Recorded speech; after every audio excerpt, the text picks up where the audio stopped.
नमस्कार। 6 और 9 अगस्त 1945 ये दो तारीखें दुनिया के इतिहास में काफी मायने रखती हैं, क्योंकि इन दो दिनों में अमेरिका ने द्वितीय विश्व युद्ध का पूरा सिनेरियो बदल के रख दिया था। जापान के दो अलग अलग स्थानों पर एटॉमिक बॉम्बिंग्स की गई, जिसके साथ ही अमेरिका ने खुद को सुपर पावर डिक्लेयर कर दिया गया। ऐसी एटॉमिक बॉम्बिंग्स ना तो पहले कभी हुई थी और ना ही उस दिन के बाद से आज तक हुई है। वो इकलौता न्यूक्लियर अटैक था तो जो आज तक दुनिया के ऊपर हुआ है। लेकिन क्या हो अगर मैं आपको बताऊं कि इस खतरनाक न्यूक्लियर बॉम्बिंग की खोज ईर्ष्या और पहले स्थान पर आने की दौड़ ने करवाई, और इस खोज के बाद और उन दो बॉम्बिंग्स के बाद इसके खोजकर्ता इतने गहरे गिल्ट में चले गए कि उन्होंने वक्त से पहले ही विज्ञान का साथ छोड़ दिया और पूरी दुनिया ने एक बेहद ही बेमिसाल वैज्ञानिक खो दिया। मैं बात कर रहा हूं father of the atomic bomb कहे जाने वाले अब तक के बेमिसाल थ्योरेटिकल फिजिसिस्ट जे रॉबर्ट ओपेनहाइमर की। हाल ही में दुनिया के महान निर्देशकों में से एक क्रिस्टोफर नोलन ने अपनी अगली प्रोजेक्ट का टीजर लॉन्च किया और उनके अगले प्रोजेक्ट का टॉपिक है ओपेनहाइमर। आज की इस वीडियो में हम बात करने जा रहे हैं इसी टीजर के बारे में। कौन थे ओपेनहाइमर और क्रिस्टोफर नोलन की फिल्म से हमें क्या उम्मीदें रखनी चाहिए।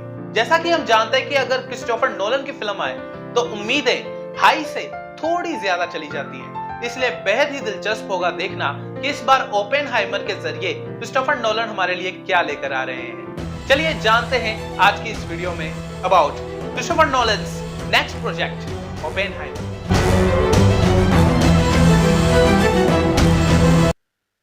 22 अप्रैल 1904 अमेरिका के न्यूयॉर्क सिटी में ओपेनहाइमर का जन्म होता है। इनकी मां पेशे से एक पेंटर थी और इनके पिता एक टेक्सटाइल इंपोर्टर थे। ओपेनहाइमर के पिता जूलियस सेलिगमैन ओपेनहाइमर का जन्म जर्मनी के एक शहर हनाउ में हुआ होता है। अपनी किशोरावस्था में यानी कि टीन एज में वह जर्मनी को छोड़ अमेरिका में आ जाते हैं, न्यूयॉर्क में आ जाते हैं, और इस वक्त उनके पास कोई पैसा नहीं होता। लेकिन एक टेक्सटाइल कंपनी में इन्हें बहुत ही जल्द एग्जीक्यूटिव की नौकरी मिल जाती है, जिस कारण ये बहुत ही अमीर हो जाते हैं और बहुत ही जल्द न्यूयॉर्क सिटी में बस जाते हैं। ओपेनहाइमर शुरुआत से ही पढ़ाई में बहुत ही ज्यादा दिलचस्पी रखते हैं। ये इंग्लिश और फ्रेंच लिटरेचर में स्कॉलर थे और इन्होंने एक ही साल में अपनी तीसरी और चौथी कक्षा पास कर ली। अपनी स्कूलिंग के आखिरी साल में इन्हें केमिस्ट्री में दिलचस्पी हो जाती है, जिसके बाद ये विज्ञान की तरफ अपना पहला कदम बढ़ाते हैं। हार्वर्ड कॉलेज में अपने समय के दौरान इन्होंने फिजिक्स और थर्मोडायनामिक्स जैसे सब्जेक्ट्स में दिलचस्पी दिखाई। फिजिक्स की फील्ड में आगे बढ़ते हुए ये यूरोप के कैम्ब्रिज के क्राइस्ट कॉलेज में दाखिला लेते हैं, जहां पर पढ़ते हुए ये कई बड़े नामी की नामी हस्तियों के साथ काम करते हैं, जैसे Ernst Rutherford, J Thomson, Patrick blanket, max born, Werner Heisenberg और वुल्फ पॉलिंग।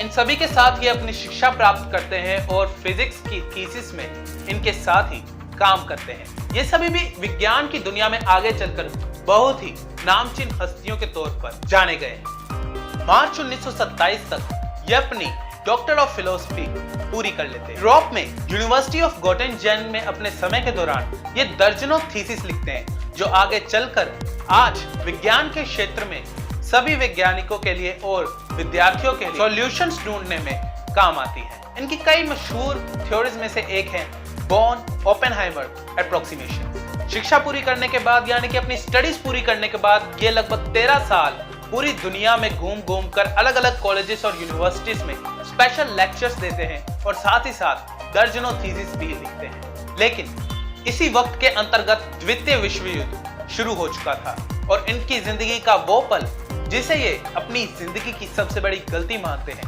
आने वाला था। सन 1941 द्वितीय विश्व युद्ध में अमेरिका के एंटर होने से लगभग 2 महीने पहले राष्ट्रपति फ्रैंकलिन डी रूजवेल्ट एक क्रैश प्रोग्राम को अप्रूव करते हैं, जिसका मकसद यूनाइटेड स्टेट्स ऑफ अमेरिका के लिए एटॉमिक एनर्जी यानी कि परमाणु की खोज करना होता है। सन 1942 में नेशनल डिफेंस रिसर्च कमेटी के चेयरमैन जेम्स बी कनाट, जो कि ओपेनहाइमर के एक लेक्चरर रह चुके थे, ओपेनहाइमर को इस क्रैश प्रोग्राम का हिस्सा बनने के लिए न्योता देते हैं। जब यह प्रोग्राम अप्रूव हुआ तब जर्मनी भी न्यूक्लियर पावर यानी कि परमाणु पाने की कोशिश कर रहा था, जिसका मुख्य संचालन वर्नर हाइजेनबर्ग कर रहे थे। इसलिए जे रॉबर्ट ओपेनहाइमर ने इसको एक चुनौती समझा और क्रैश प्रोग्राम का हिस्सा बन गए। कई कोशिशों के बाद भी जर्मनी परमाणु पाने में असफल था, इसलिए अमेरिका जल्द से जल्द परमाणु यानी कि न्यूक्लियर एनर्जी पाने की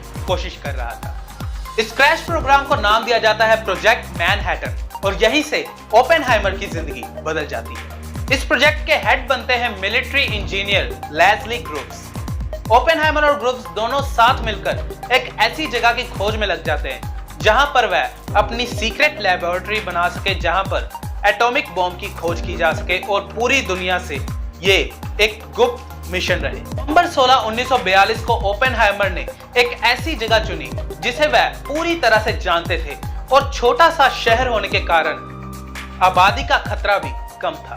यह जगह थी न्यू मैक्सिको का सेंटा फे शहर, जो कि लॉस एलामोस से कुछ ही दूरी पर स्थित था और जहां ओपेनहाइमर ने अपनी स्कूलिंग के कुछ दिन गुजारे थे और इस लोकेशन को नाम दिया गया लॉस एलामोस लेबोरेटरी। फिर भी कई महीनों तक कोई कामयाबी हासिल नहीं हो रही थी और डर था कि कहीं जर्मनी उनसे पहले बॉम्ब ना बना ले। आखिरकार 1943 में प्लूटोनियम 239 की खोज हुई और न्यूक्लियर यानी कि परमाणु हकीकत बन गया। प्लूटोनियम 239 एक बहुत ही खतरनाक आइसोटोप है जो कि सिर्फ न्यूक्लियर वेपन्स बनाने के ही काम आता है, लेकिन 239 आइसोटोप को गन टाइप वेपन में इस्तेमाल नहीं किया जा सकता था, इसलिए उन्होंने गन टाइप वेपन्स के लिए यूरेनियम 235 का इस्तेमाल करना शुरू किया। यूरेनियम 235 के साथ मिलाए हुए डिवाइस को इन्होंने लिटिल बॉय का नाम दिया और आखिरकार 16 जुलाई 1945 को न्यू मैक्सिको एलामोगोर्डो में दुनिया का सबसे पहला सफल परमाणु परीक्षण किया गया। इस परीक्षण को ओपेनहाइमर ने ट्रिनिटी नाम दिया और बाद में यह प्रोजेक्ट ट्रिनिटी के नाम से ही मशहूर हुआ। अब यहां पर आपको बता दें कि जब ओपेनहाइमर ने पहले परमाणु परीक्षण का दृश्य देखा तो उस वक्त उनको श्रीमद् भगवत गीता का एक श्लोक याद आया। जी हाँ, ओपेनहाइमर श्रीमद् भगवत गीता पढ़ते थे और वह उसी से इंस्पायर भी हुए थे। विश्व युद्ध समाप्त होने के बाद इन्होंने 1965 में एक टेलीविजन ब्रॉडकास्ट के दौरान कहा था, I remembered the line from the Hindu scripture, the Bhagavad Gita. Vishnu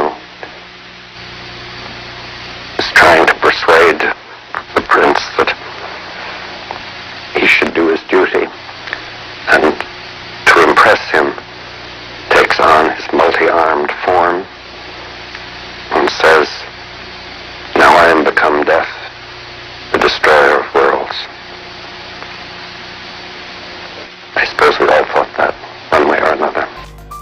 6 अगस्त 1945 की शाम जब हिरोशिमा पर न्यूक्लियर बॉम्ब अटैक होना था, उस शाम ओपेनहाइमर अपनी टीम के साथ ऐसे जश्न मना रहे थे जैसे इन्होंने विश्व युद्ध जीत लिया और साथ ही साथ उन्हें यह दुख भी हो रहा था कि वह नाजिस के खिलाफ परमाणु प्रयोग क्यों नहीं कर सके। लेकिन जब 9 अगस्त की रात को नागासाकी पर दूसरा हमला हुआ तब इन्हें अपनी गलती का एहसास हुआ और इन्होंने कहा कि इन्हें ऐसा लग रहा था कि जैसे इनके हाथ खून से सने हुए। इन्होंने कोशिश की कि परमाणु किसी तरह से पूरी दुनिया में प्रतिबंधित हो जाए, बैन हो जाए, लेकिन ऐसा नहीं हुआ। 1946 में ओपेनहाइमर को राष्ट्रपति हैरी एस ट्रूमैन ने मेडल फॉर मेरिट से सम्मानित किया, लेकिन इसके बाद ओपेनहाइमर ने फौज को छोड़ दिया, वह डिप्रेस्ड रहने लगे, लेकिन फिर भी दुनिया को समझाने की कोशिश करते रहे कि परमाणु कितना खतरनाक है।